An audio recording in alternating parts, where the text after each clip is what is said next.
Welcome in. My name is Jason Priester of the Clemson Insider. Appreciate everybody that is tuning in tonight. Man, was that an ugly football game Friday night. It was almost like a battle between two teams that wanted to lose worse. It's hard to get any uglier than that. But I guess you much rather come away with the 1-point win than the 1-point loss, no matter how you get it, particularly with the way this season's kind of going for Clemson, man. They were kind of due a break or two. Um, if you can't admit that to yourself, then I don't know what to tell you, particularly if you go back to the way the Duke game ended with the controversial call, getting walked off in Georgia Tech. The football gods have not been very kind to Clemson this season, and they kind of smiled down on them Friday night. Before we get started, I want to thank our sponsors over at A-Glass, 2 locations right here in the PD. One in Florence, one in Sumter. They'll take care of all your auto glass needs. They do replacement. They do repair. Get yourself a free quote today, myaglass.com. Got a kick out of Dabo using the term brain fart on his teleconference last night. That's a term I like to use a lot. I don't know that I've ever heard him say that, but it is an apt description of what we saw down there on the goal line on that 4th and 1 play where Cade just he called it a miscommunication. He obviously, was not clear on what the play call was, obviously. Everybody else is prepared. You can tell. I mean, Peter Woods never even looked for the handoff. It was supposed to go to Randall, but fortunately, the defense gets a stop. The offense gets the ball back and, ends up scoring anyways. But kind of got hosed on another call in the second quarter there by every replay I've seen, man, or some of the replays I've seen. It looked like a touchback to me. Louisville takes it right on in after they get the break there. No, I mean, I don't know if there was enough evidence to really overturn it, but still thought they got a bad break on that call. And, man, how about those Louisville kickers? You missed 2 field goals and an extra point, and the extra point actually ends up being the difference in the game when it's all said and done. Makes you kind of glad to have a guy like Hoosier who he definitely missed a couple, long ones early on, but he's kind of been money since. I think he's hit 10 or 11 in a row at this point now. He was money Friday night, and he is now 13 of 15 on the season. Those 2 early season misses are still his only misses. And I'm trying to see what he is on extra points here, but I don't have that right in front of me. I don't remember him missing one, but I'm not sure if he did or not. Another thing we didn't see a lot of? A bunch of busts on the back end. That I guess that had to be another, one of the positives to come out of that thing. I think we talked about it last week. The lights kind of come on for Corey and Gibson. Tink Kelly played 2 snaps the other night. And with Gibson starting to kind of thrive in that role, I think it's kind of brought a little bit of stability back there. Thought the defensive ends played pretty well. I thought TJ Parker played really well. I haven't been able to say that a lot about him this year.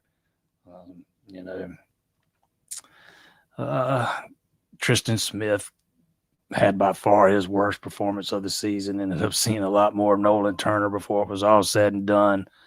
And I thought this was another game where Adam Randall kind of showed he is plenty capable of being a successful back at this level when he's got just a little bit of room to run. And I didn't think the offensive line played all that well. Didn't see a whole lot of Gideon in the second half. Antonio continues to do what he does. I thought there would be more plays, vertically. Cal just absolutely killed Louisville, the back end of Louisville's defense, but they played more. They were playing that too high safety look, which kind of teams end up trying to start to take the underneath stuff, and that's what Clemson was doing Friday night. Man, they just tried to screen them to death, and it did not make for a very efficient offensive performance. Basketball team back at it tonight after losing up at Georgetown Saturday. I know they lost, but if you're a basketball fan, or at least if you looked at it the way I did, I was pretty encouraged for the most part. Thought one of the guards got exposed defensively. Maybe we start seeing more Zach Foster, the true freshman, from here on out. But I thought they held up well physically. It's hard to win when there's a free throw discrepancy the way there was in that game, and then Clemson missed a few free throws too. I think they missed 6 or 7. They were like 14 of 20 or something like that. But I was pretty encouraged with the way they held up from a physicality standpoint, because Georgetown's got some size, 2 7-footers to be exact. I remember one of them fouled out. I can't remember if both of them did. I know the other one had 4 fouls on him. Can't remember if he ever fouled out, but to me, that was an encouraging sign. It's hard to win on the road, and they went head-to-head with that team. But they're back at it again tonight. 9 o'clock tip, North Alabama. We definitely – and not sure Brandon's going to try to jump on at 7:30. If he can, he will. If he can't, so we'll see if he jumps on here in a bit or not. If he jumps on, we'll throw him right on. If not, we'll just power through. Yeah, Clemson definitely needed that win. And you know, there'll be some people out there that's not going to like to hear it, but it doesn't matter how you got it. A win is a win is a win. And win should be celebrated. It puts you one step closer to bowl eligibility. It also ensured that you don't finish ACC play with a losing record in conference play, something that's never happened under Dabo before. And it's another step in trying to keep what's left of your 26 recruiting class in place. Not that I've heard any rumblings about any potential upcoming flips or anything, but you've already lost one because of the kind of season you're having. If you go up there and lose to Louisville, beat Furman, and lose to South Carolina, and you end the season having dropped 2 out of 3 and don't even qualify for a bowl, it gets a little bit harder to kind of sell those recruits on heading into the offseason with some momentum, things looking, up for next year. It's a little easier to do that if you can finish strong. So, yeah, I mean, it was a much-needed win for a lot of different reasons. GT, my man, any thoughts on if Dabo decides to move on from the air raid scheme, more red zone? Golly, they were brutal in the red zone the other night. Is there a better system that would be more aligned with what Dabo wants to achieve on offense? I absolutely think there is. Yes. I do not think this has been a very good marriage between Dabo and Garrett Riley. We've actually seen shades of that on television. You've seen some of the frustrations with Dabo. There was we were joking around a little bit during parts of that game Friday, thinking maybe Dabo might be one of them instances where Dabo just kind of takes over the play calling. Because, man, it was hard to watch for stretches. And the red zone, man, this team's just not been very good in the red zone. You touched on it last week. I think they were 1 for 3 Friday night touchdowns in the red zone. I can tell you what they are for the season. They are 19 of 31. That's only 61%. You'd like to see that number be a bit higher. But yeah, I'll be very shocked if Clemson's not running a different scheme offensively next season, and I'll be even more shocked if they bring in another air raid guy.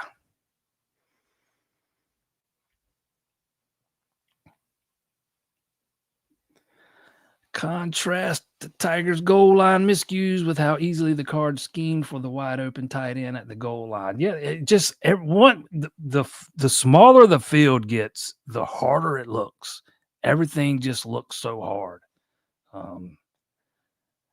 I don't absolutely hate the idea of bringing in Peter Woods, or the jumbo package on the 3rd and 1, but I'm not a big fan of doing it every time you got 3rd and goal from the 1. He's a defensive lineman. What happened the other night is bound to happen at some point when you go to the well too often.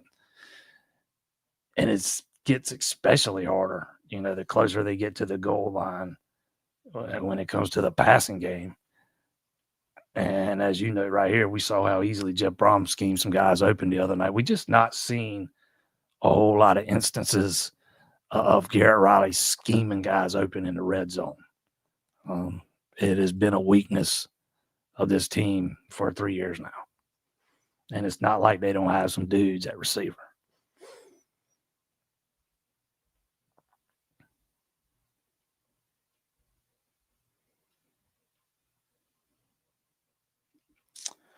Football recruiting update. Yeah, I don't have much of an update for that Julian Peterson was on campus this weekend, the former Penn State commit, cornerback, 2026 kid. He's a 3-star guy. Clemson lost Blake Stewart to a decommitment, a few weeks ago. He's a safety, not a corner, but Clemson's kind of been looking to add a 3rd corner in this class, and they've just not been able to find one. And we'll see if Peterson's that guy. Outside of that, there's really not a whole lot to talk about. It feels kind of like they've kind of hit the pause button on the 27 class. I don't think they're not going to make a whole bunch of moves between now and signing day, which is the first week of December this year. I mean, it's a little over 2 weeks away now. They might add an end. We'll see. They offered the guy, the in-state kid, the Foster kid who's committed to East Carolina, but it sounds like he might not sign until February.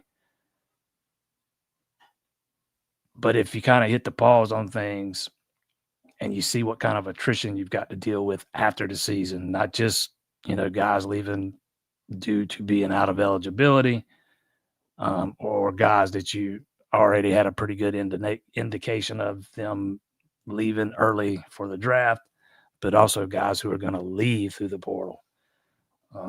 You get a good idea of where you're at and what you need to go do in the portal. Because I know fans don't want to believe it, but I very much expect Clemson to be pretty active in the portal after the season's over.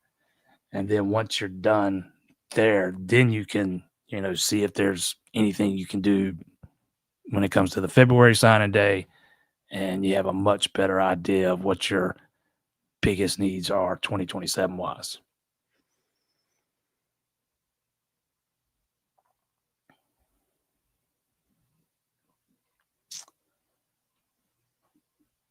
No, I don't have any baseball updates. Fall ball ended right there with the scrimmage against Alabama. So I don't really have anything new to add on that regard, except for the fact that my wife texted me earlier this morning telling me she wanted me to go out of town somewhere the weekend of February 26th. So I look at the schedule, and sure enough, that's the weekend of the South Carolina series. So I text her back and say, can't do it. And she's been irked with me all day. That's about the only baseball news I got.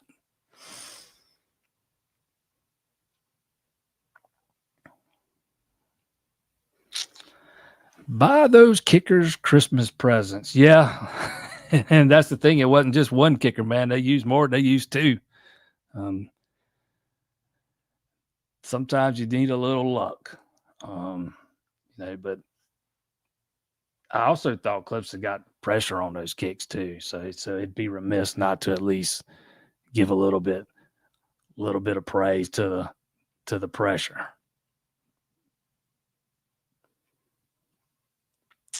And also the sack, the third down sack by Sammy Brown, which took it from very makeable range to long range. That ended up being a big part of that thing.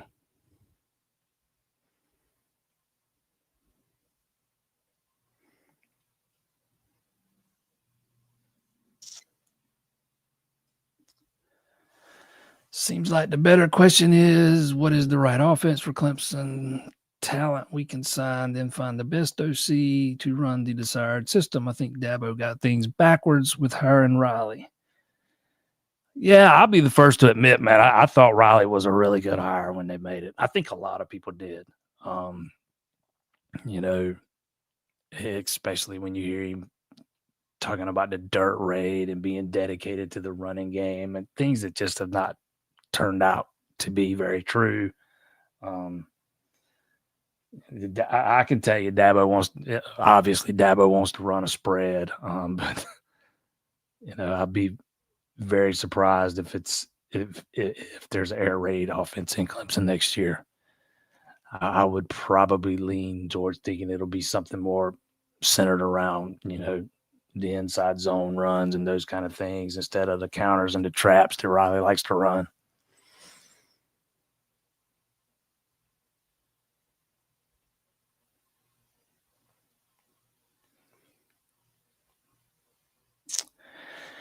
If Dabo does have a significant reset this offseason, next year we'll have some buzzworthy games. Start with LSU and Kiffin maybe and play Franklin and Va Tech. A lot of change teams. Yeah, the coaching carousel is going to be crazy.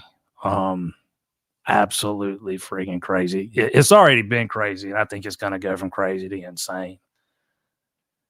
With the money that is just being spent these days, schools are running out of patience. You're not, or at least most places, you're not getting the time to build a program. Everybody wants to win right now. Actually, I think Penn State's the perfect example. They were in the semifinals last year, and the guys fired a quarter of the way into this season. I wouldn't be outright shocked if Miami drops another game or doesn't make the playoff that Mario gets fired. They've kind of got a win now mentality down there. And then there's going to be some other jobs that open up. But if Dabo doesn't have that kind of reset you're talking about, it might be a long season next year.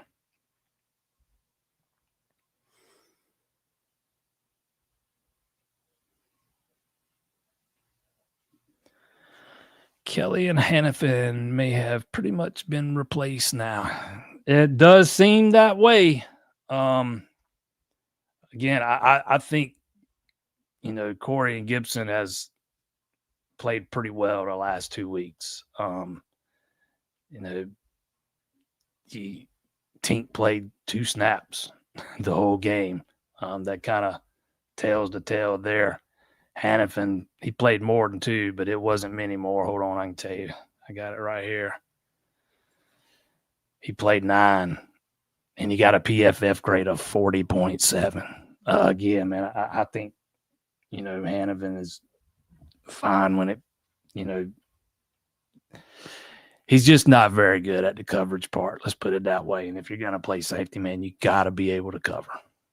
Gibson actually graded out at 70.0. He was the highest graded DB of the bunch.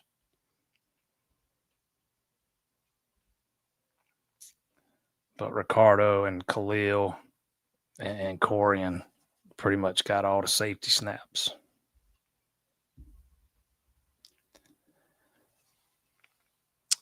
They said Braden Jacobs injured himself celebrating. Do you know if that happened in the locker room or after the game or on the field? It happened right as the game ended.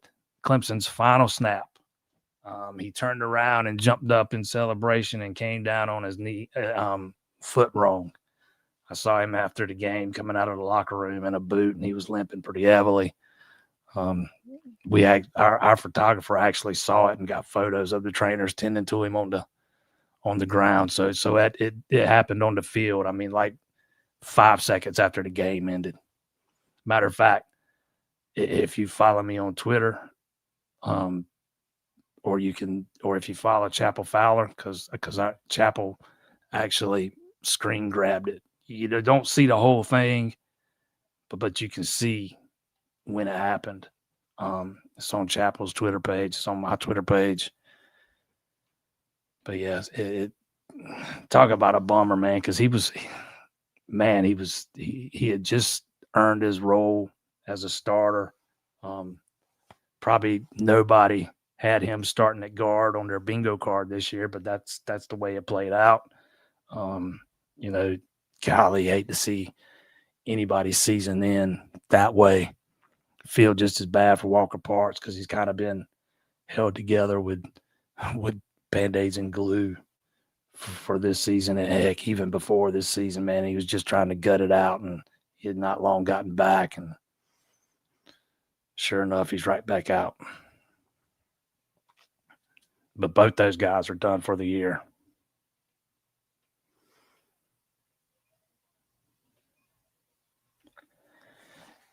Yeah, definitely had too many drops.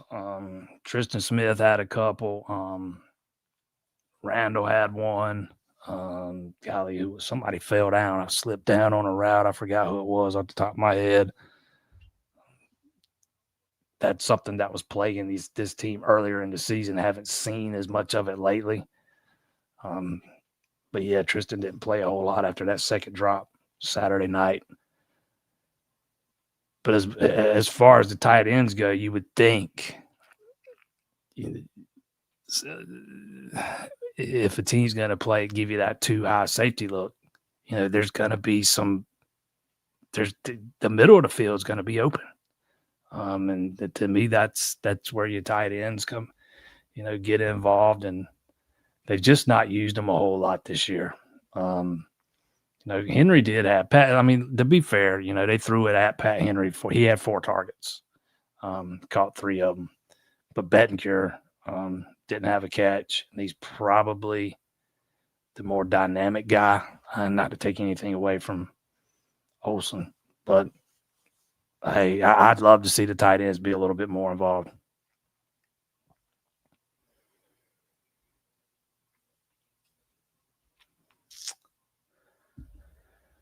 Do you think the AD told Dabo to at least finish 6-6? Dabo acted like a lot of pressure was lifted off of him Friday after the win. You mean finish 6-6 or get fired? No, I don't believe that at all.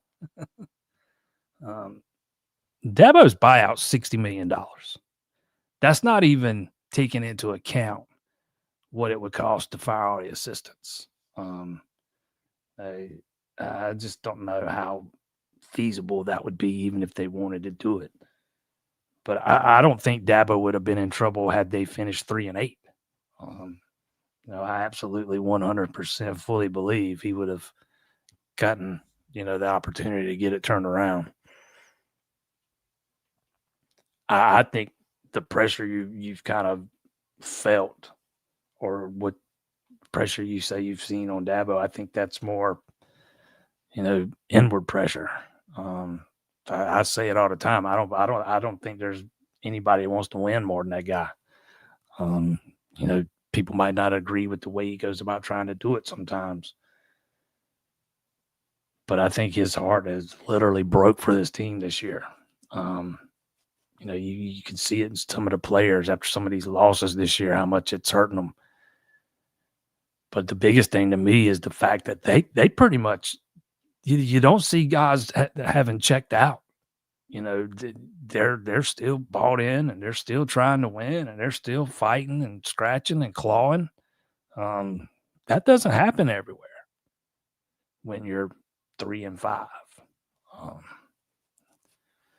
So as much as I harp on saying that some of Clemson's issues are deeper than who's on the coaching staff, and you got to take a look at some of the foundational things, the culture in place seems to be pretty strong.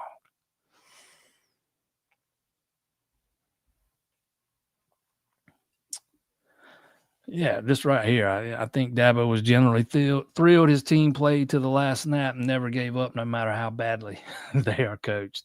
Yeah, I don't.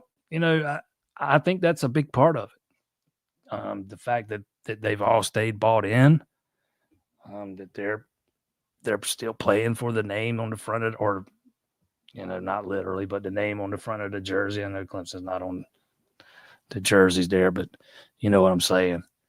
I mean, you've heard Wade Woodaz talk a couple of times about playing for their names. It's kind of good to see some guys take some pride.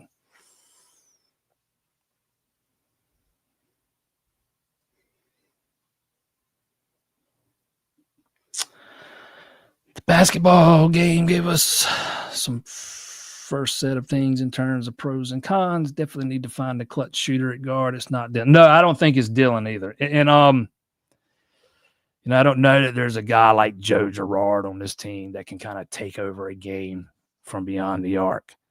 But they absolutely need, somebody that can, or at least a couple guys that can hit from downtown on a consistent basis. I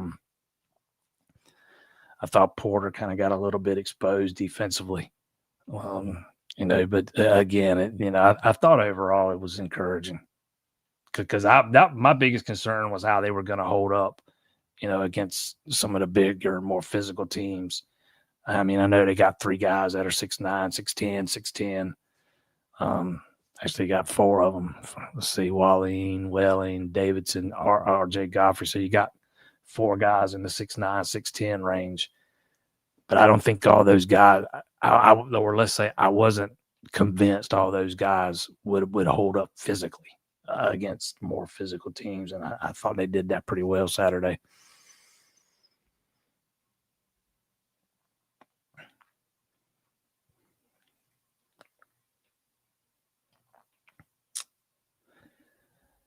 Thought Louisville melted down with all the personal fouls, but the Gamecocks had the ultimate meltdown. Yeah, it's hard to lose when you're up 27-3 at halftime or 30-3 at halftime. It's hard to do that. That's why it had never been done in the SEC, or not in a long time, before Saturday. But to me, I think a lot of that was more about how Texas A&M played in the first half. All the drops. They had 3 turnovers. South Carolina, returned one of them for a touchdown.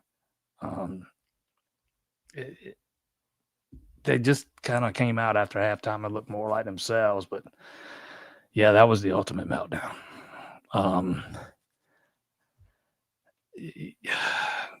And the way, Shane Beamer's halftime interview there going off the field, it's just, it does not sit well with the way that thing ended up playing out.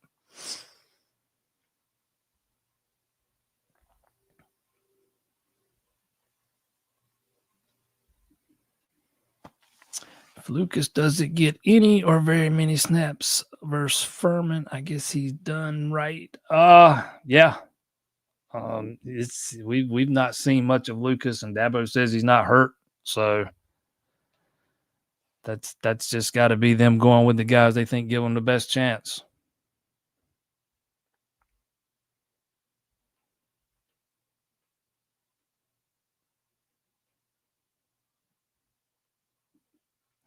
We better not have anything to talk about after Furman. We'll see. Brandon might be here tonight. He had something. He said he might have something he had to do tonight, and if he didn't have to do it, he'd jump on about 7:30.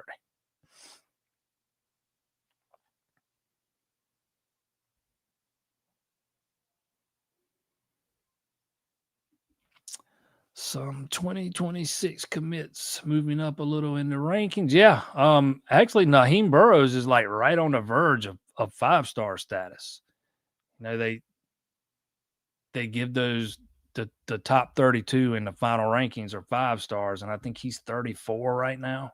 He took a substantial bump in the rankings update at Rivals. He actually jumped up 44 spots to number 35 overall.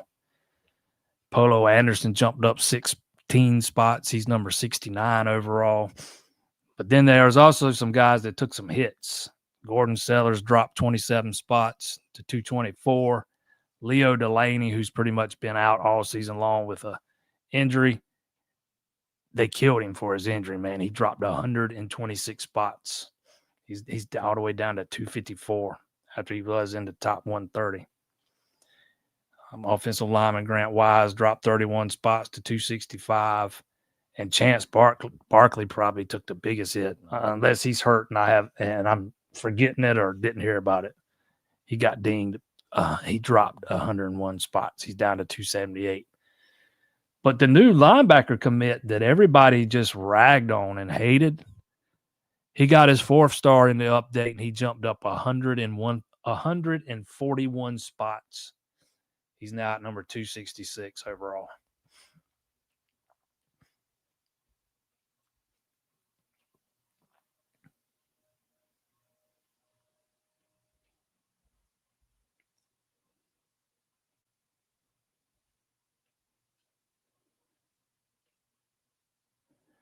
Dabo needs to work on punts in practice. I think the punt game's been pretty strong most of the year.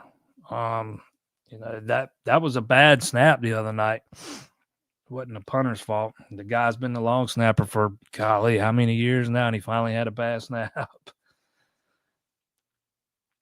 I think Jack Smith's been pretty solid this year.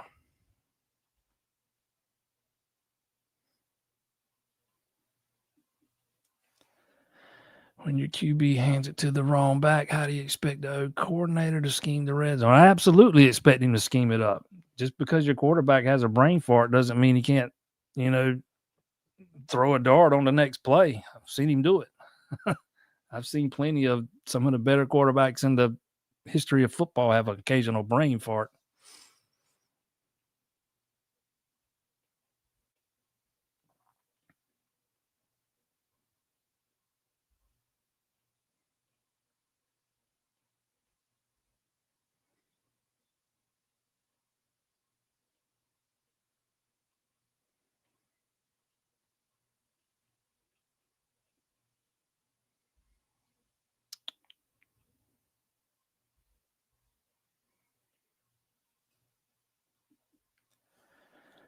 After watching the OU game Saturday, I think the loss of Todd Bates was bigger than he's credited for. OU defensive line was physical and played hard every down. Well, the problem was if you'd have stuck with Todd Bates, you'd have ended up with very few defensive tackles because he sure wasn't recruiting them while he was at Clemson.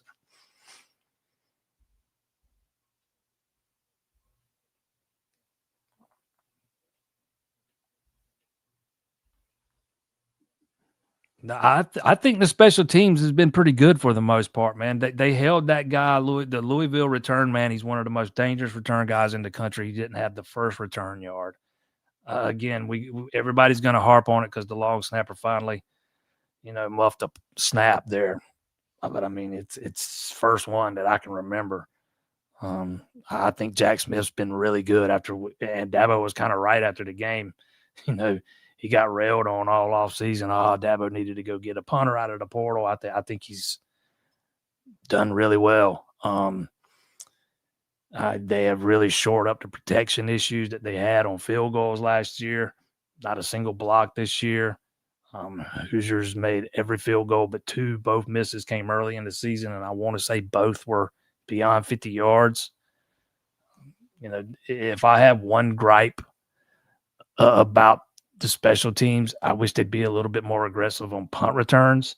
But I think they've even been a little more aggressive in that regard this year as opposed to, some years in the past. So many years we'd see them just fair catch it because they knew they had the offense they didn't need to, risk a fumbled return or a muffed punt or anything. But I think they've tried to return more this year than they have in the past few years, or at least generally speaking anyways. So I haven't had a lot of complaints about the special teams.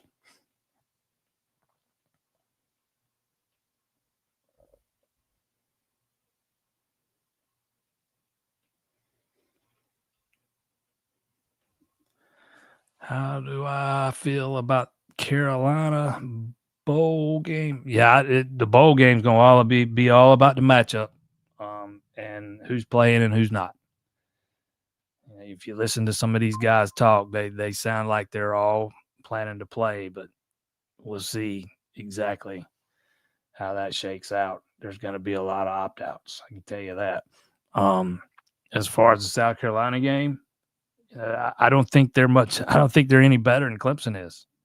Um, they they've played better defensively the past 2 or 3 weeks outside of the second half Saturday. Um, they've just not been very good offensively all year long. Sellers is kind of taking a step back and he's having a sophomore slump. I don't think the coaches have done a very good job of putting him in a position to be successful. You know, their offensive line is not very good. They don't have much of a running game. So I mean there's no reason that game should scare anybody. And Clemson's been pretty successful in Columbia over the years. And it's at noon. You don't have to worry about the liquored up fan base and having stuff thrown at you and stuff like that.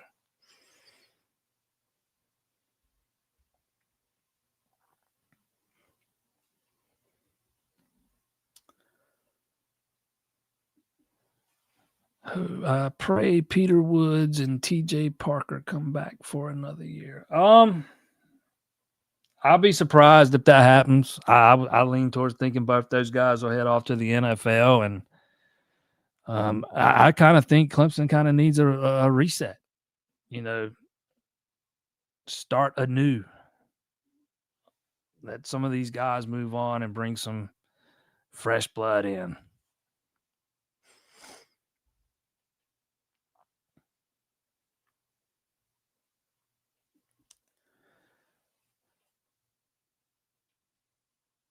At least Sadler and Sewell are ready to go and have played a good deal earlier in the year. Doesn't mean the offensive line will be solid without Jacob or Parks, though. No.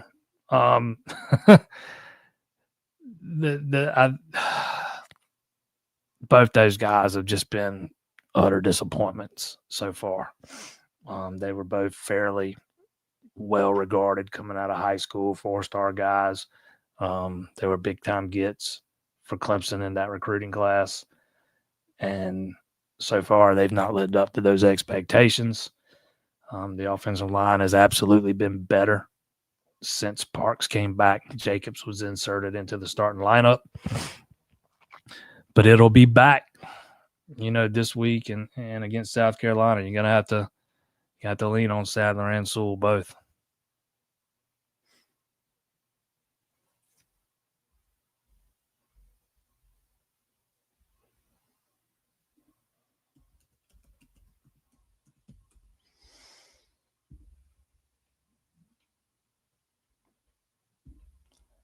One second. I want to look something up right here.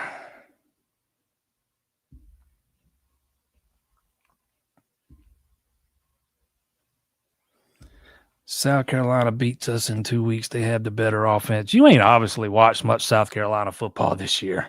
Their offense has been downright garbage. There's a reason their offensive coordinator has been fired already. I get it, man. You're the guy that comes in here. It doesn't matter what happens. Everything's a negative, But to say that South Carolina's got the better offense is absolutely laughable. Let's look at the numbers, why don't we? Clemson's passing offense is number 20 in the country. Let's see what South Carolina's is.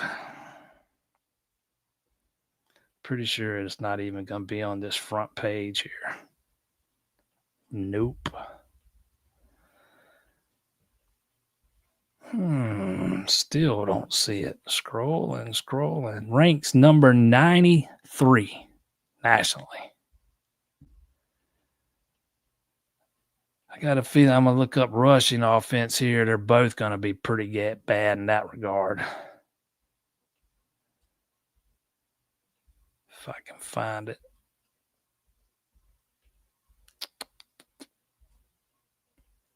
I must have scrolled right past it.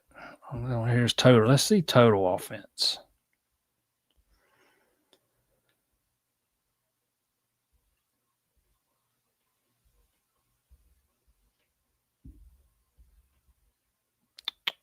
Clemson's number 60.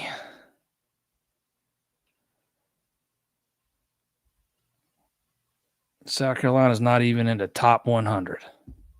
I mean, it's just laughable to suggest their offense is better than Clemson's has been. Number 125 in the country. And that's not just Power 4 teams. That's all of FBS. Army has a better offense. Central Michigan's offense has been better. Northwestern's, Colorado State, UTEP, Western Michigan. Hell, Charlotte's got a better offense than South Carolina. Sam Houston, New Mexico State, Louisiana Monroe, a bunch of G5 teams. And if I can find the rush offense, I'll tell it to you, but those are both going to be pretty bad.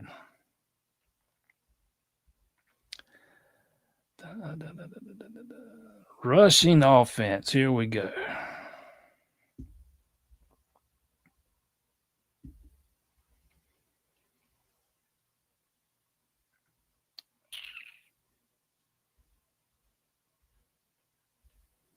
Got to scroll way down to find either one of them. Clemson doesn't make much of an effort to run the ball, and I don't know that South Carolina has made much of one this year either. Clemson ranks 109 in rushing offense. South Carolina doesn't even beat them in that. South Carolina's 125. So you got no numbers to back that claim up.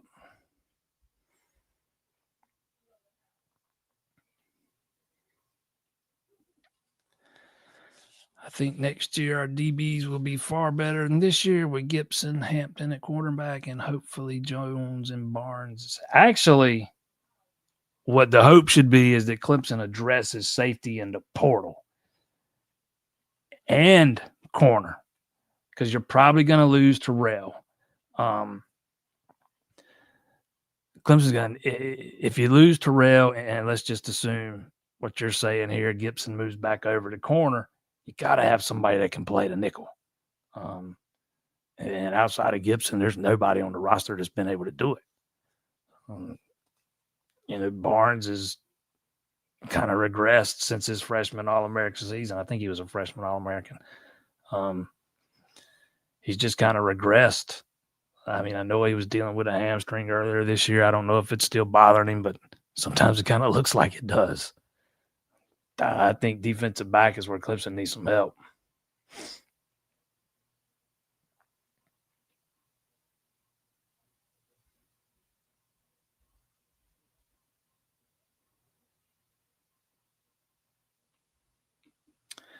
I have very little faith in Riley. Then what we talking about? I think he's had a fair shot. With what Clemson was able to do down the stretch last year and the strides that they were able to make offensively over the back half of the season, they should have been much better this year. Instead, your quarterback starts the season once again looking like a sophomore. Your offensive line, you know what their strengths are, yet you don't play to them. You got one of the better groups of wide receivers in the country with Wesco and Moore and Tyler Brown and Antonio Williams. And I mean, I think he's had a fair shake. I think 3 years is a fair shake.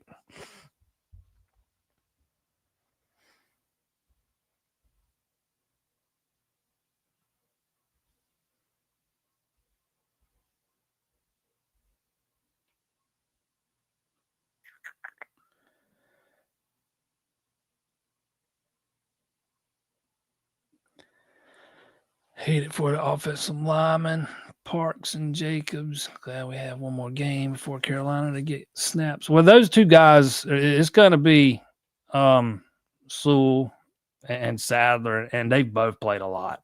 I mean, it's not like they need Sadler even played a couple snaps Saturday. So, I mean, it's not like you're running guys out there that have never played before. Yeah, and I think South Carolina's defense has played a little bit better, over the past couple of weeks. But I mean, their defense is nothing compared to what it was a season ago. If we want to look at team sacks, that's another area. Clemson's beating them in. Clemson's tied for 18th in the country with 26 sacks. Again, I don't even see South Carolina on the front page here.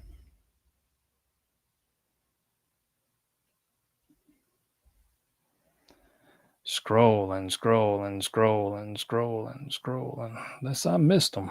South Carolina is tied for 80th. They've got 19 sacks this season, and Dylan Stewart's kind of been banged up.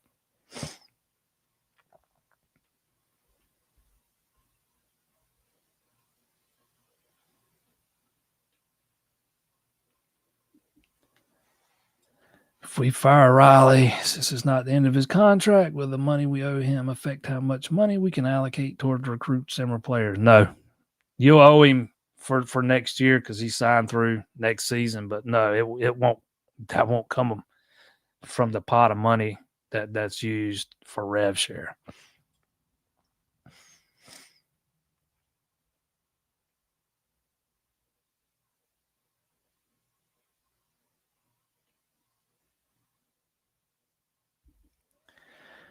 Which do you think is more likely an OC from the ranks, like someone with co-title? No, I don't think that's going to happen. No, it's going to be somebody from the outside. Not the way.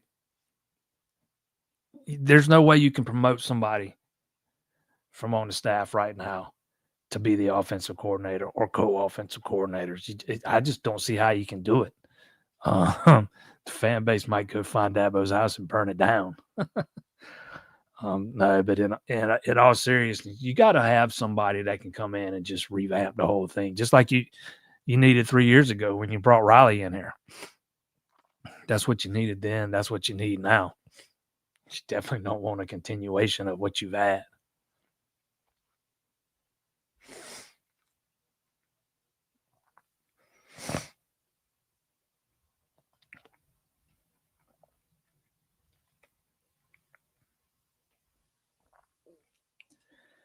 Gibson should have been starting from the beginning of the season. Yeah, I don't agree with that either. I've watched a lot of him this year, man, and he just wasn't there yet. Just because he's there now doesn't mean he was 8 weeks ago. He was a guy that, I mean, I'll buy the argument of getting him some more snaps than he was getting earlier in the season, just try to build that confidence up. Man, there was times he looked lost. But I am glad the light finally started to come on for him.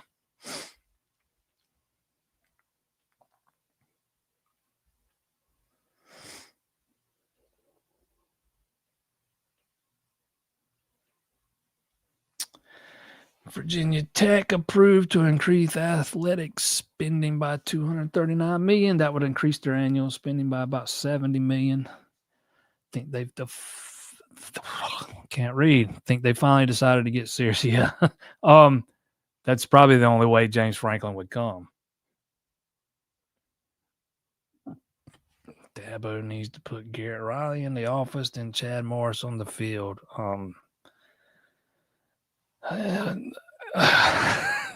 You know that Chad Morris is not associated with Clemson at all in any way. Now, he did a little bit of volunteering last season, but he's not this year. And I don't get the fascination with him. He was great for Clemson, in 2011. He was exactly what they needed. He did exactly what he was supposed to do. Took off for the first job opportunity he got.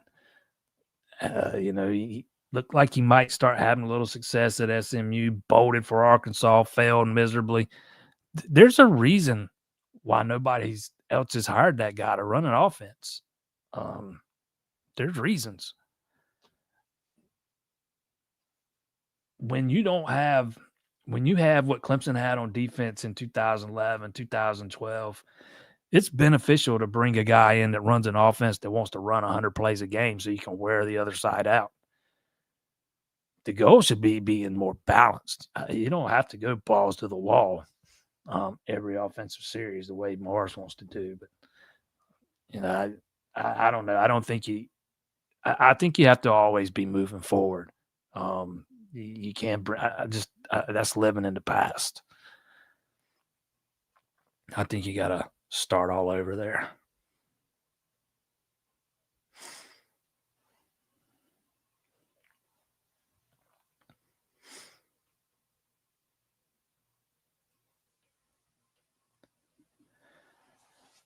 Why do coaches keep running the stupid playing offense with Woods trying to score? It's actually been, that play's been far more successful than not this year when they went to it.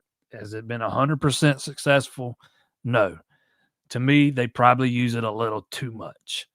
Because when you run him out there, you know what? You pretty much know the ball's going to him. I think every time he's been on the field, the ball's been handed to him but once maybe before Friday night. I mean, I don't have a problem with doing it in certain situations from time to time. I think they do go to that well a little too often.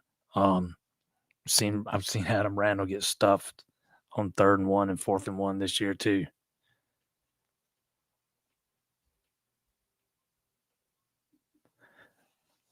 With all of Carolina's issues, do I think Sellers will go into the portal and come to Clemson? No. I do not foresee any scenario in which Lenore Sellers is the quarterback at Clemson next year. Now, does he go into the portal after this year? I have no idea.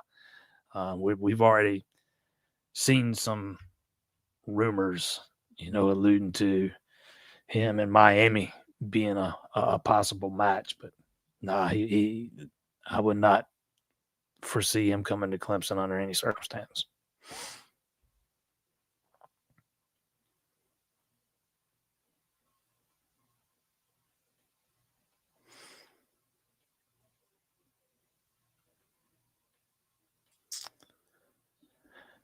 How will we keep our tight ends from transferring when we don't target them? That's a good question. That's gonna be a sale job they're gonna have to do,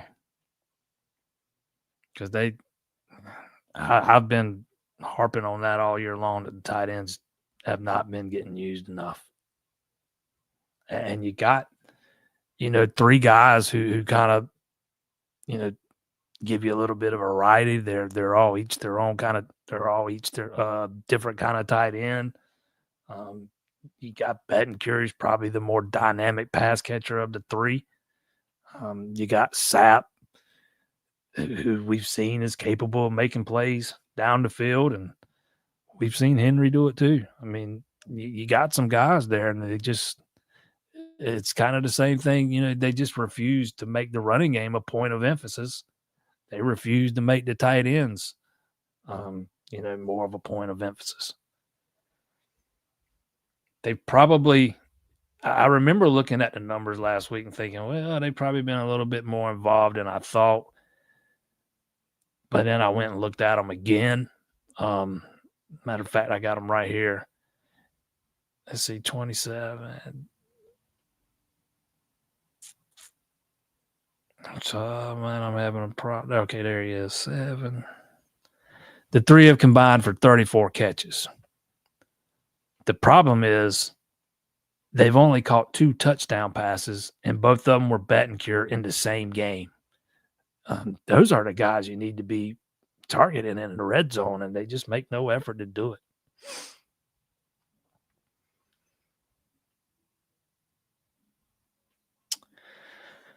Barnes continued to get run over all night on Friday. We definitely need a safety in the portal this offseason. The recruiting fall off in the secondary after the left is glaring. I don't think it has anything to do with Venables.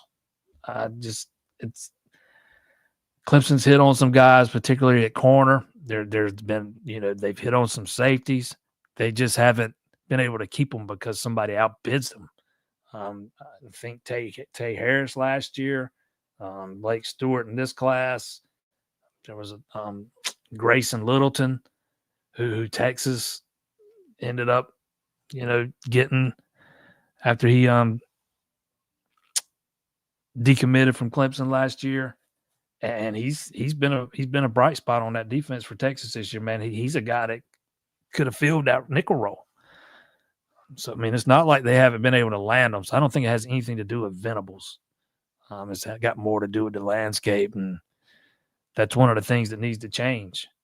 Dabo being willing to offer some of these high school guys more money than he has been so far.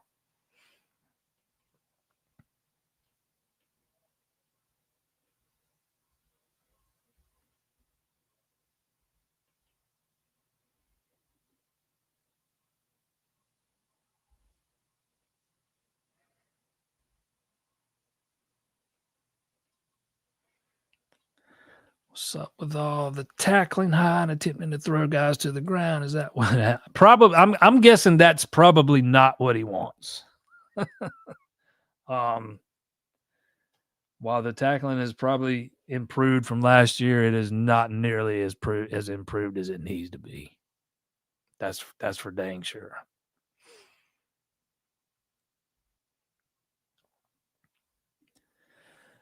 Does the James Franklin hire help the ACC as a whole for Virginia Tech to get better coaches in the league? Yeah, I think it does. If you're just looking at it from an ACC standpoint, you know, I had somebody text me earlier today and say, man, he didn't understand why Franklin didn't hold out for a better job. He probably could have got a better job. Well, Virginia Tech, as GT mentioned a few minutes ago, they have, promised him all this new money that they're going to invest in the football program. And he's going to a school that's not going to fire him in 2 years. It's going to be less pressure, easier path to the playoff. But yeah, that's kind of getting off the subject. But yeah, I do think it, I think that's a pretty good hire for Virginia Tech. But I also thought, golly, his name's escaping me now. The guy before the one they just fired, Fuente. I thought Fuente was going to be a good hire because of what he had done at his previous stop, and he ended up being a disaster. But yeah, I like the hire. I think I think Virginia Tech is much improved in year one.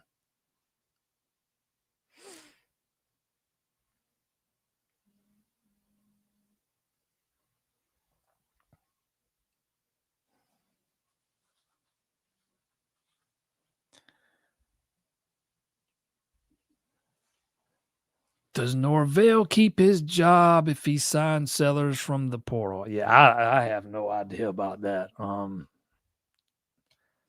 I know that they absolutely do not want to, spend that buyout money right now. I don't. That's a hard one. We'll see.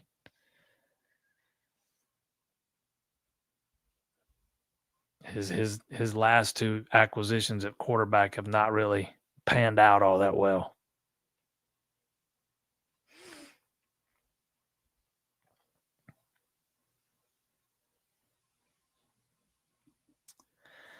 Polo Anderson is a baller. Yeah, I think all three. I think Clemson's got some pretty good safeties committed in the 26 class with the Gephardt kid and Polo Anderson, and there's one more. No, there's only two now. That's right, because Blake Stewart decommitted. There was three. I've always liked Anderson, and now the ratings is starting to catch up with what some of us already thought about him. He's like the fifth highest rated safety in the class at Rivals now.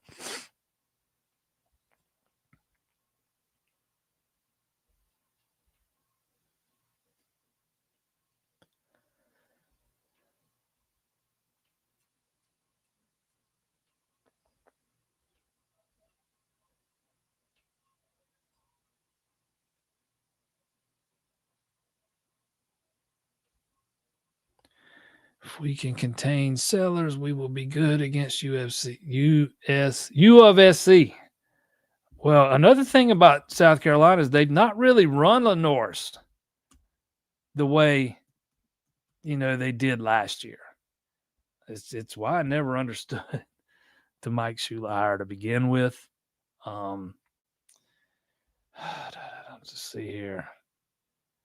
2025. He's got 186 rushing yards. He's averaging 1.4 yards per carry. The guy had close to 700 yards last year. I mean, that is a night and day difference, and it's all about who was running the offense.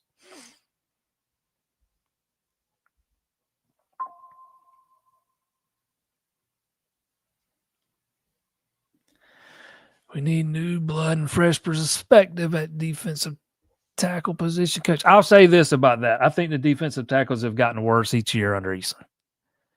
Also a legit linebacker coach with actual coaching. You got one of those.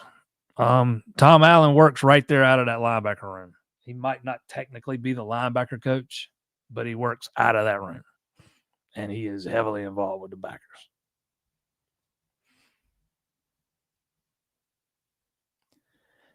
Gamecock fans throw trash on the field, drunk or sober. There is a big difference between a night game in Columbia and a noon game. Big one.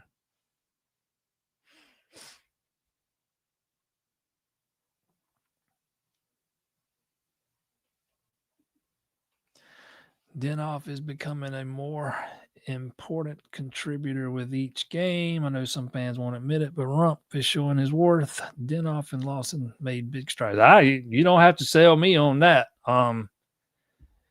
People just look at TJ Parker and say, "Oh, Chris Rump needs to be fired." I can't get on board with that. They want to hang the recruiting struggles on him too at defensive end, and I can't get on board with that either. I've seen major improvements with Cade Dinoff.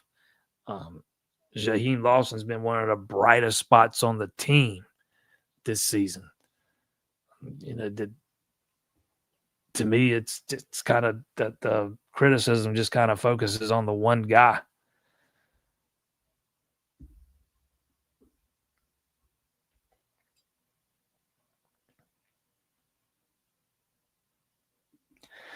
Feel like Clemson has a better offense, but a worse defense than South Carolina. Lenore's embarrassed our defense last year, so maybe they will play like a Venables D. And Lenore's has not looked like the same guy from last year, but let's see.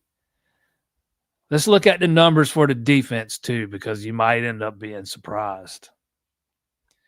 Total defense.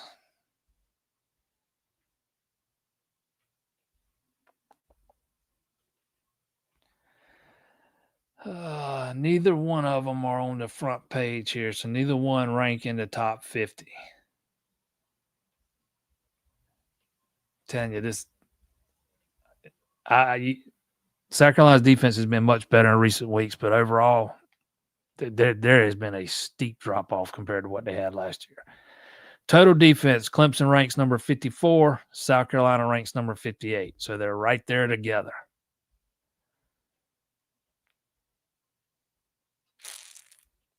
We already looked at team sacks. Clemson's way ahead in that department. Scoring defense.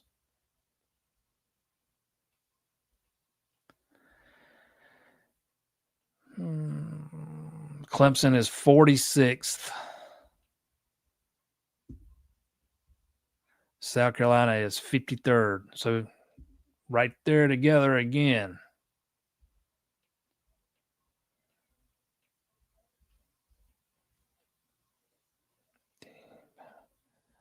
I'll tell you where South Carolina will have them, and that's in the passing defense because Clemson's has been atrocious. Here's run defense. This might surprise some people. Clemson's top 25 in run defense this year after being so bad last year. They're number 25. And South Carolina is number 60. The passing offense, the pass defense. is where they're going to have the advantage. I don't think either one of them are in the top 50 in that regard either. Nope.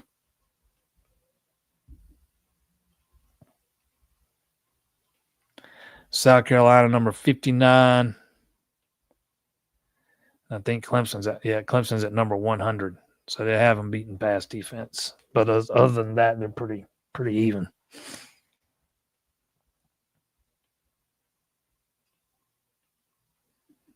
Do I think Clemson has a chance versus South Carolina? Absolutely. I think I wouldn't be surprised if they don't go in favored in that game. And I know they've been favored in all these other games, but still, yeah, I absolutely think they got a shot.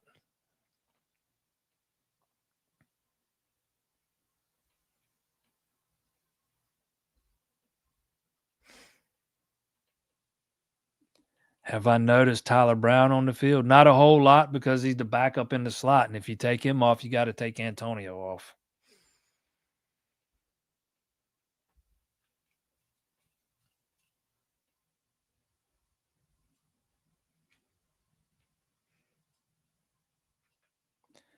Tristan Smith seemed to be mailing it in. Yeah, I didn't think that. I didn't question his effort.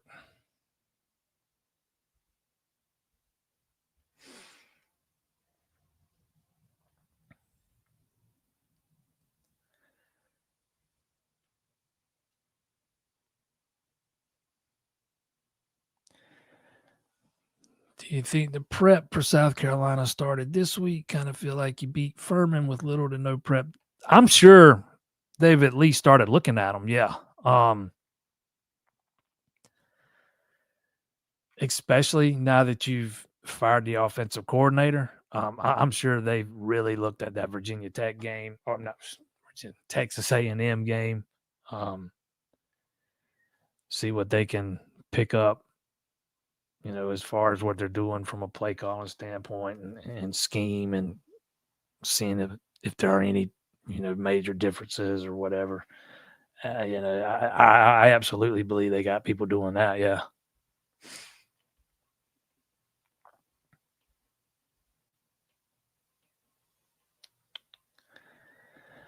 Can see Spiller on the chopping block. You think Clemson's going to fire a Hall of Famer? I don't. Don't mean he'll be the running back coach next year, but I don't think he's getting fired.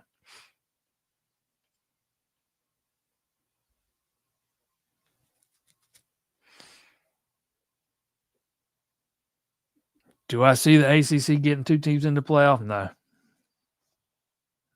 Probably not.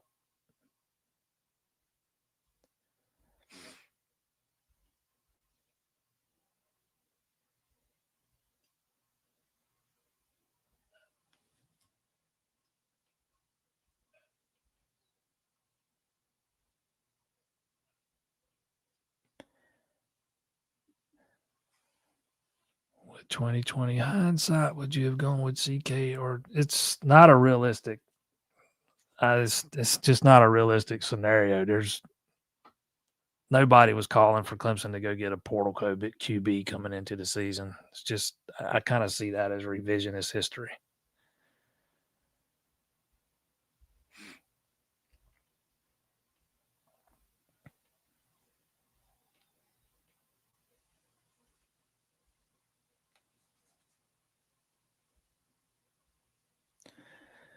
Do you think Dabo will let Tom Allen bring some of his guys in to help coach the defense? I'm still waiting on an example of a sitting head coach that has allowed a newly hired coordinator to come in and fire the defensive staff or offensive staff and bring in all his own guys. It's the head coach that's going to be held accountable for all those hires, so there's no way that they're going to get full autonomy.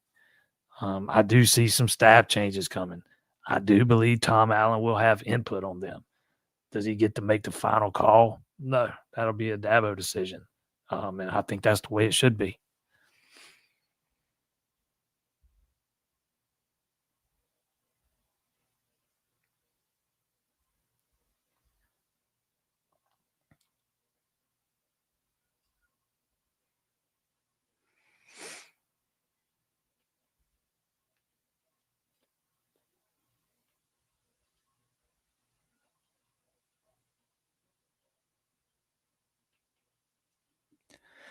linebacker that went and started at Colorado said politics decided who played at Clemson. And Andrew Makuba said the reason he left is because he wasn't getting developed, which is crap. I mean,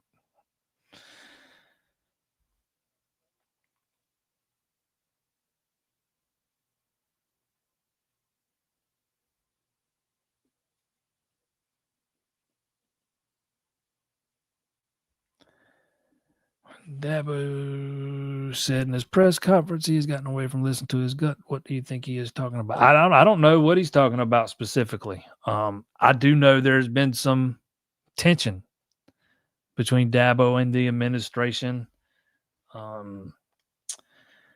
With I guess some people suggesting what he needs to do here or what he needs to do there. And as the head coach, Dabo kind of feels like, hey, I'm the head football coach. Those are my decisions. And I think that was a message to them.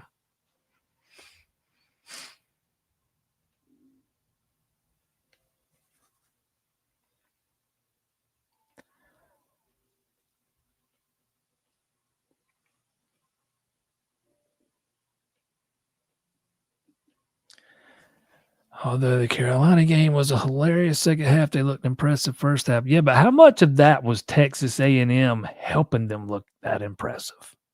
A&M turned the ball over 3 times. Quarterback played pretty bad. The receivers couldn't catch the ball when he did put it in their hands. 7 of South Carolina's points came on a scoop and score. That a lot of that had to do with what Texas A&M was doing. It looked like the Aggies just kind of thought they were going to come in there and dog walk South Carolina and be done, and an easy day at the office, and it didn't work out that way. I think Clemson has more than a decent chance of winning that game. I mean, I said it earlier. I've said it pretty much every week this season because I get pretty much asked most weeks on here what I think about the South Carolina game, and I just don't know why anybody is scared of that team. They have not looked any better than what Clemson's looked this year, maybe even a little worse in some regards. Their defense has probably played a little bit better in recent weeks, but I think Clemson's offense has played a good bit better than theirs in recent weeks. Even what we saw with Louisville the other night. I mean, South Carolina's offense has been an absolute dumpster fire.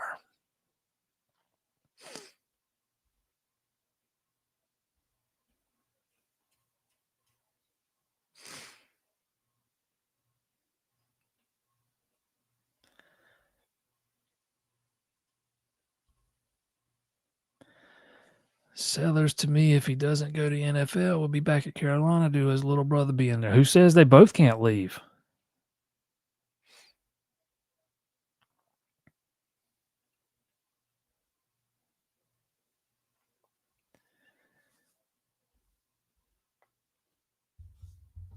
Oh, let me answer this text right quick.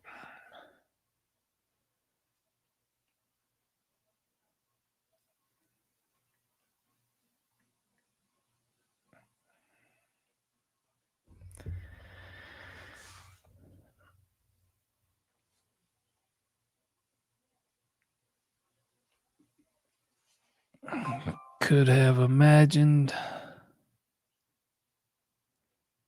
if Clemson would have left for the SEC and had this type of season, we would have never heard the last of it. Yeah, but there was never any talk of them moving to the SEC. No legit talk of them being in the SEC by the 26th season. So, I mean, that was never going to happen.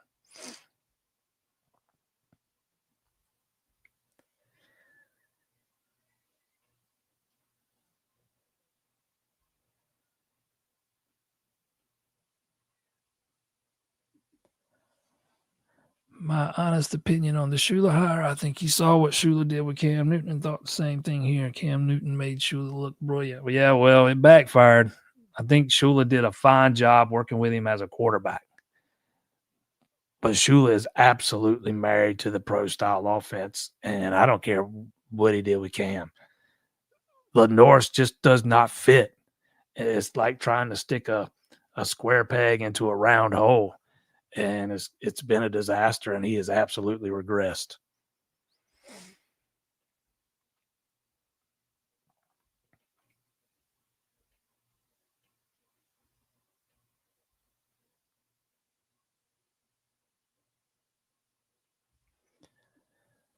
Would I prefer to see Kobe in at linebacker over Wood? As I haven't seen enough of Kobe to know, to be quite honest. And he's been pretty good in the limited opportunities he's gotten. But I don't know how. I don't know that he's any better in coverage than Woodaz is, which is where I think Woodaz really struggles sometimes. I don't think either one of them has that sideline to sideline speed that you really like to have in linebackers. I mean, I don't know how much of a trade off it really would be. I'd have to see more from Kobe to know.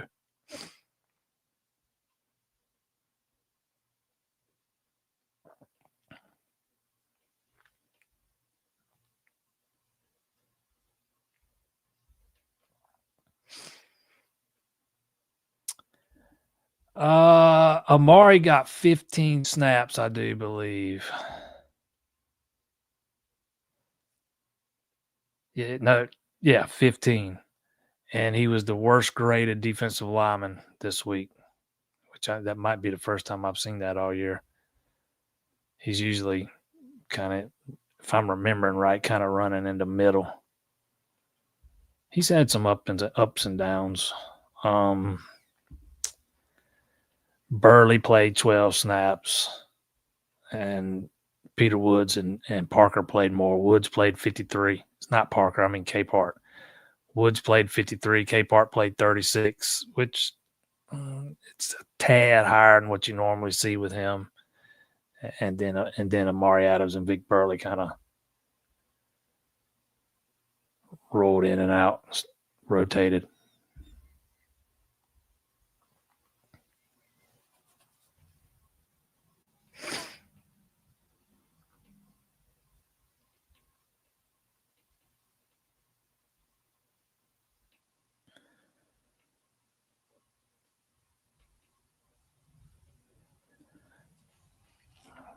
CJ isn't the issue at running back. Hard for most anybody to run without an offensive line open holes. I commend Spiller for the work he's done with Adam Randall this year.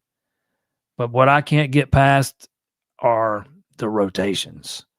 And it was 2 years of it where one running back pretty much got all the snaps, all the carries, and it didn't change until Dabo stepped in, a couple weeks ago and insisted that they make Gideon a part of the rotation.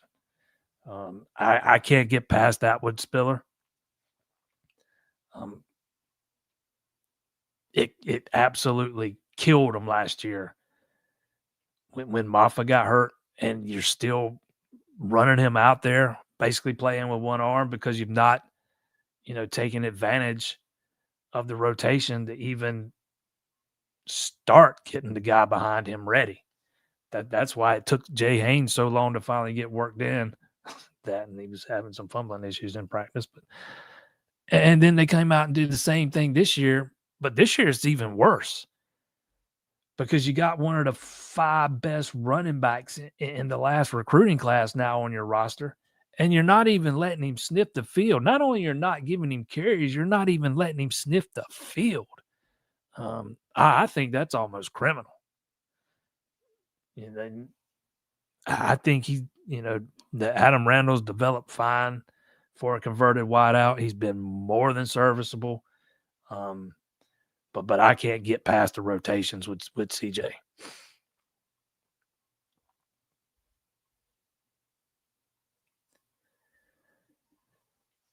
My thoughts on the Dennis Love promotion does not appear to be a typical in-house hire, because it's not a typical in-house hire. Absolutely, it's not. Although that is what a lot of people were screaming from the top of the lungs when that news broke last week. Man, this guy has been out and coached in a bunch of been in strength programs in a bunch of different places. actually turned down being the head strength coach for the Vikings to take this job. He was with the Broncos when they won a Super Bowl, did a lot of work with Peyton Manning that year. I mean, he's been at 2 or 3 other college programs. I mean, that's what, most of the fan base has been griping about with all these other, most of them being on the support staff now. But these support staffers not going out and getting experience at other schools before they're hired at Clemson. Well, this guy did that, and it's still not good enough for some people. I can't wrap my head around that, but yeah, I do. I don't think it's the typical in-house hire. No, I think I'm not a big strength and conditioning expert. I mean, look at me. You one look at me and you can tell it's been quite some time since I stepped foot in the gym. But talking with some people, even some people that are not affiliated with Clemson, that guy's one of the most well-respected guys in the strength and conditioning business. I mean, I just don't see the problem.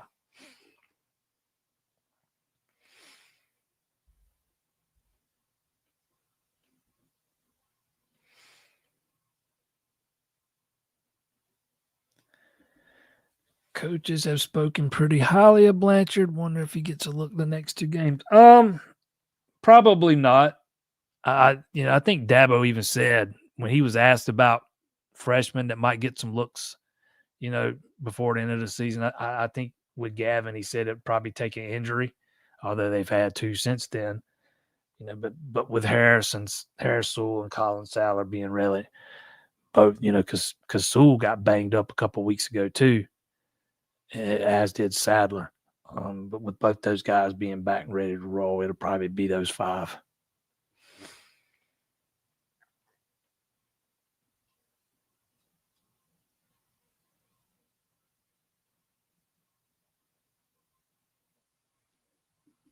Saw Graham Neff embrace Dabo after Friday night. So who do I think it is? Who do I think what is? Oh, you mean in the administration? There's a ton of people in the administration. I mean, it doesn't necessarily have to be Graham. Graham and Dabo actually, they don't always see eye to eye on everything, but they work really well together. The president's son, the guy, I had somebody else on here griping about the president's son being on staff a few weeks ago, and I asked him if he actually knew what Tyler Clemens did. Never heard from him again. His title is director of recruiting, if I'm remembering right. There's something similar to that. But he's not a guy that goes out on the road and recruits. He's not a guy that does a lot of recruiting on campus. He puts together events. This is his biggest thing. He's puts like the mailers and stuff together. But the biggest things with him, he puts the events like the official visit weekend together and the elite retreat. When player or like when a player like Julian Peterson comes in on an official visit during the season, like Peterson did Saturday night, stayed through early today. He puts those kind of things together. Clemens does not have that kind of cachet, so to speak.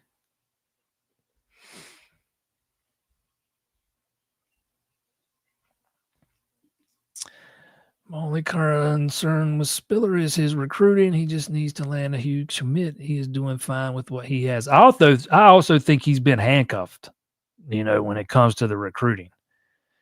He landed Davidson last class, which was one of the best backs in the country. He landed Easy the class before, which is, one of the he wasn't the actual top target, but he was like the number 2 guy after they were never getting the top target. They took a big swing that year on a guy they were never going to get. And they've really only taken 1 swing in this class. They offered, I shouldn't say 1, but once it came down to the nitty gritty, they were really only in it for Jay Lamar. but the way they go about recruiting running backs and how they offer them, those are Dabo decisions. So I think he's a little handcuffed. I'd like to see what he could do with those handcuffs off, because I just don't know. I don't know how much of it is. I don't know how much of the blame should be placed on his shoulders or the actual process, if that makes sense. I already got into my issues with Spiller.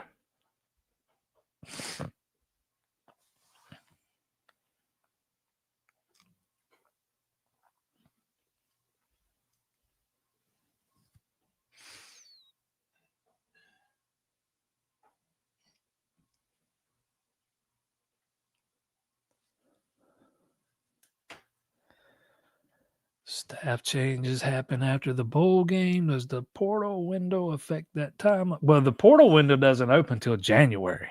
So, any staff changes will be announced. At least anybody that's going to be replaced is going to be announced before the portal window.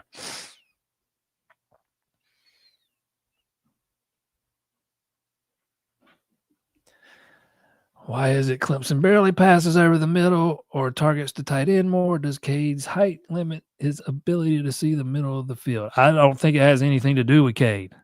I think it's got everything to do with the scheme you're running and the guy that's calling the plays.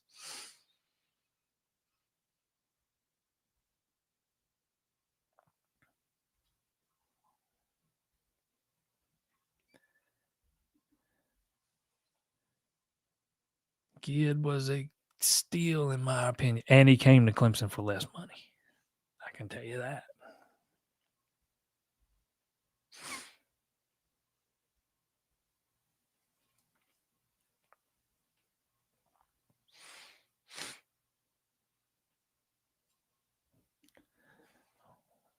Would like to see more of EZ more. Use him as a receiving back out of the backfield. What about Hammerhead 19 Adams?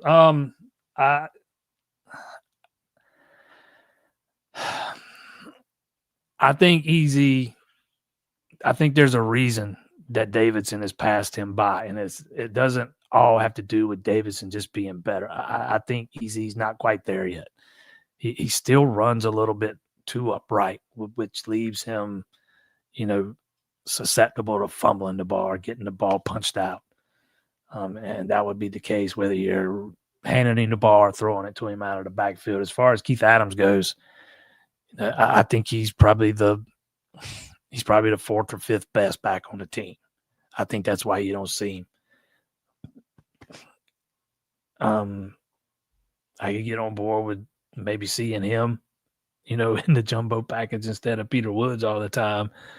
But outside of short yardage, man, I know everybody goes back to the BC game and what he did there, but he was running against a defense that was slap wore down and slap, pretty much done for the night.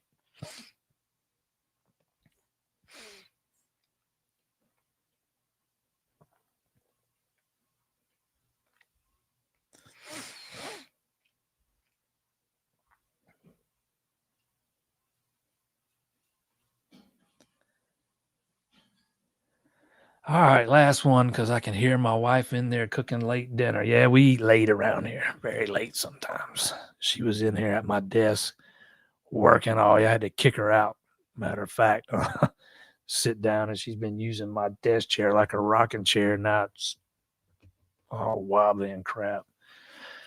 Sadler was really bad to start the season. The O-line has looked only better with Jacobs. Blanchard definitely needs to play. I'd like to see some other young guys in there as well. I think Blanchard's probably your future center. I remember when I talked to him last, right after he committed, he pretty much confirmed that, said he could possibly start out at guard, but he's kind of been working out at both. But, his future's at center more so than guard. There's some guys in that offensive line room, some of those younger guys that I'm really high on. He's one of them. I thought he was severely underrated coming out of high school. But I also think that they're probably going to need to hit the portal for at least one, maybe even two offensive linemen to kind of maybe help build the gap or bridge the gap to some of those younger guys. And then I'm really high on all six of these guys they've got coming in the 26 class. I think Ronan O'Connell is going to end up being a good player for them. We'll see about Mason Wade. I think Easton Ware is going to be a really good player for him. He's out for the year. But we'll see if they do anything with Blanchard this year. I lean towards thinking probably not.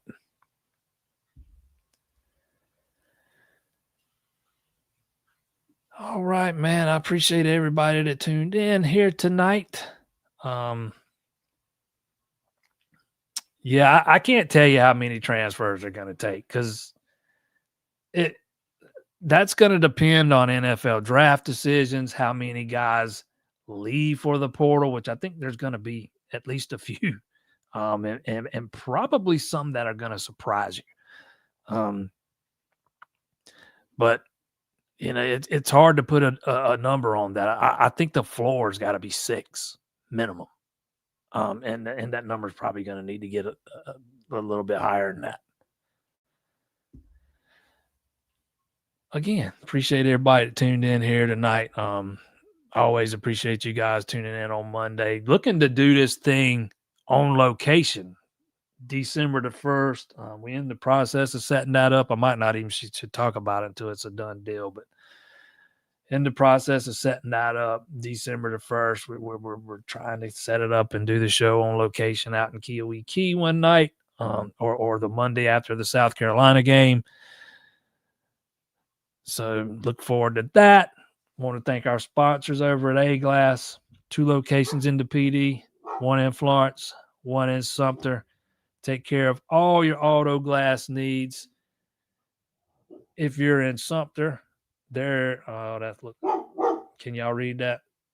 803-607-9130 is the phone number. If you're in Florence, 843-256-6378. I'm pretty sure that's flipped around backward for you guys there. Or you can just get yourself a free quote, myaglass.com. Again, they'll take care of all your auto glass needs. Matter of fact, give them a call. Ask Rashonda. Tell them JP sent you.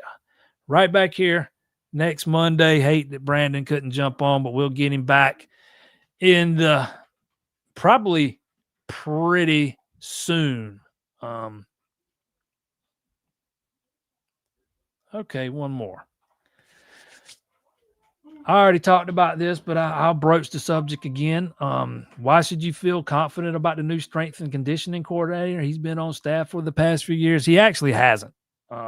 This is his 3rd year back. And so what?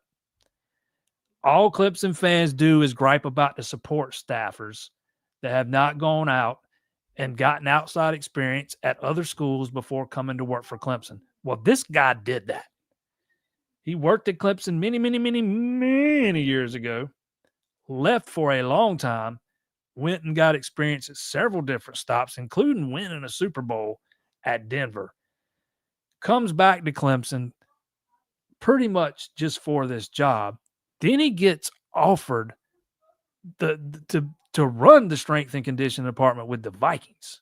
They don't give those jobs out to bums. Just because he's been at the school, the past 2+ seasons, almost 3 now, or been back at the school for close to 3 seasons now, that doesn't mean he's going to do everything the same way it's always been done. He's going to put his own stamp on it. I have talked to people that have no association with Clemson that think this is a home run hire. I have had more than one person tell me he is one of the more well-respected strength coaches in the country. I don't know who else would have been a better hire. I absolutely love it, man. I love the hire. I don't know that they could have done any better.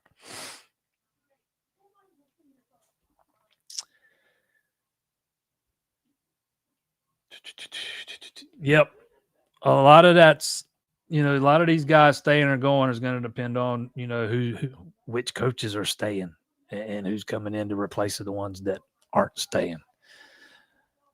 All right. Once again, man, appreciate all you guys that tune in every week, man, especially all the regulars. Any of you new visitors, we appreciate you too. Jump on right back with us here next Monday, 7:00. Check us out on the site as we get you ready for Senior Day, and Furman will have you covered from the basketball game tonight and anything else that happens in between. Right back here next Monday, 7 p.m.